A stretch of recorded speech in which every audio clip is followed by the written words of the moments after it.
Good evening, everyone, and OMG, HP গ্যাসের কাউন্টারের সামনে এত ভিড় এর আগে আমি কখনো দেখিনি। মনে হচ্ছে গোটা বোলপুরের বাসিন্দা এখানে পুরো উপচে পড়েছে। তারপর দাঁড়িয়ে থেকে আমি আর ভিড় না বাড়িয়ে চলে গেলাম সৃজনী গ্রামাঞ্চলে। সেখানে চলছিল খুব সুন্দর সুন্দর সাংস্কৃতিক অনুষ্ঠান। বিভিন্ন জায়গা থেকে বিভিন্ন মানুষরা এখানে এসেছিল। আর সব থেকে কষ্ট হচ্ছে এইসব মানুষদের যারা এই তিরপল টাঙিয়ে এখানে বসে এইসব ব্যবসা করে। আর সৃজনীর বাইরে তো সারা বছর এই সমস্ত খাবার পাওয়াই যায়, এমনি নর্মাল টাইমে গেলেও পাওয়া যাবে। বাট পুরোটা যা সাজিয়েছিল আমার ফার্স্টে মনে হয়েছিল কোনো হয়তো বিয়ের ওকেশন এখানে চলছে। মানে বলার নয়, আমাদের হাতে তৈরি করা বোলপুরের যা যা জিনিসপত্র সমস্ত কিছু দিয়ে সাজিয়েছিল, এক কথায় বলতে গেলে জাস্ট পুরো ওয়াও। আমি সামনেটাই দেখে শেষ করতে পারছিলাম না। পুরো যতটা সৃজনীর মানে জায়গাটা পুরোটা সাজিয়েছিল, আমি অতটা হয়তো কভার করতে পারিনি এই ভিডিওতে, বাট মেন জায়গাগুলো আমি কভার করার চেষ্টা করেছি। আমি সামনেটা একটু ঘুরে দেখছিলাম আর আমার বন্ধুদেরকে বললাম যে একটু ক্যামেরাটা করে দে তোরা। তো সামনে দেখছে একটা বিশাল স্টেজ, আর স্টেজটা মানে দারুণ সুন্দর একদম। তারপরে ওই দিকটা থেকে ঘুরে এসে এই দিকটায় মেইন জায়গাটায় ঢুকলাম। এখানে পুরো বসার সিটিং অ্যারেঞ্জমেন্ট ছিল, সামনে ছিল বিশাল বড় একটা স্টেজ। সেই স্টেজে হচ্ছিল সমস্ত কিছু অনুষ্ঠান।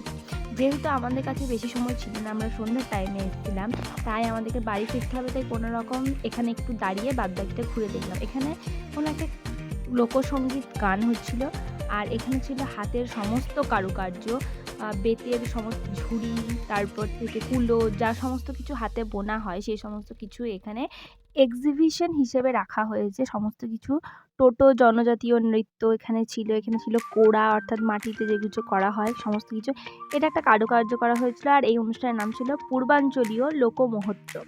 তারপর সামনে একটু এগিয়ে যেতে দেখলাম এখানে অনেকে ফটো সেশন করছিল, কারণ খুব সুন্দর করে গাছগুলো সাজানো হয়েছিল, অনেক কিছু লাইট ছিল।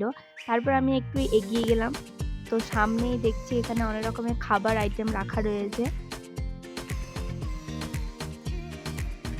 এখানে যেমন ছিল দুধ পিঠে, পুলি পিঠে, মানে এই সমস্ত জিনিসপত্র। আর তারপর আমি একটু সামনে এগিয়ে গেলাম, অর্থাৎ ভেতর দিকে একটা খাবারের কাউন্টার এবং জিনিসপত্র কেনাকাটা কাউন্টার ছিল। সেখানে গেলাম এবং সমস্ত কিছু দেখলাম, হাতের তৈরি ট্রে থেকে শুরু করে বাড়িতে সাজানো বিভিন্ন আসবাবপত্র ছিল।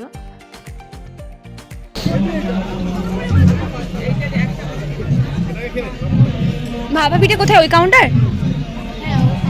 আচ্ছা আচ্ছা। আর এখানে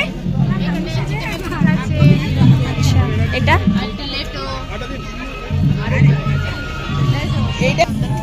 ভাপা পিঠে।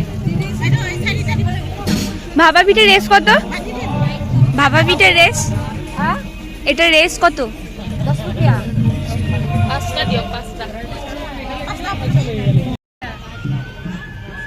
কোথা থেকে এসেছেন আপনারা?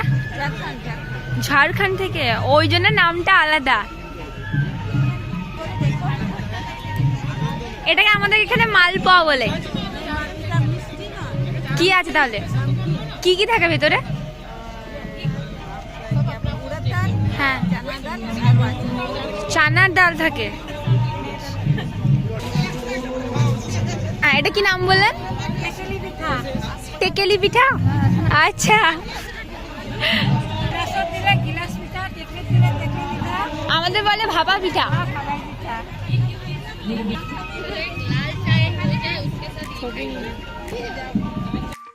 তারপর আমাদের এই যে টেকেলি পিঠা রেডি আর দিয়েছিল, বাট সাইজ দেখে খুব ছোট্ট একদম সাইজ দিয়েছিল। আর এখানে হচ্ছিল লিট্টি চোখা, আরও সমস্ত অন্যান্য খাবার ছিল।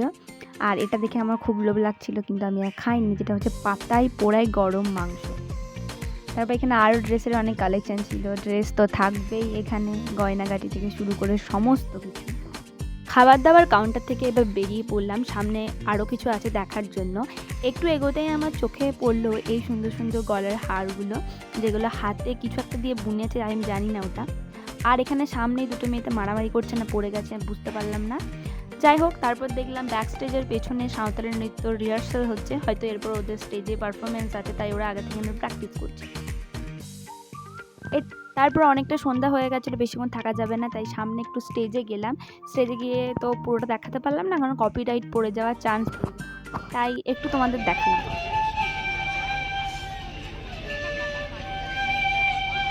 পুরো অনুষ্ঠানটা দারুণ ছিল। বছর বছর আবার হোক, আমি যেন আবার আসতে পারি। তো যাই হোক, এবার বাড়ি যাওয়া যাক। আপাতত ভিডিওটা এই পর্যন্তই। ভালো লেগে থাকলে একটু like, share, comment and subscribe করতে ভুলো না। আর দেখা হচ্ছে আবার নেক্সট ব্লগে। ততদিন ভালো থাকো, সুস্থ থাকো। টাটা।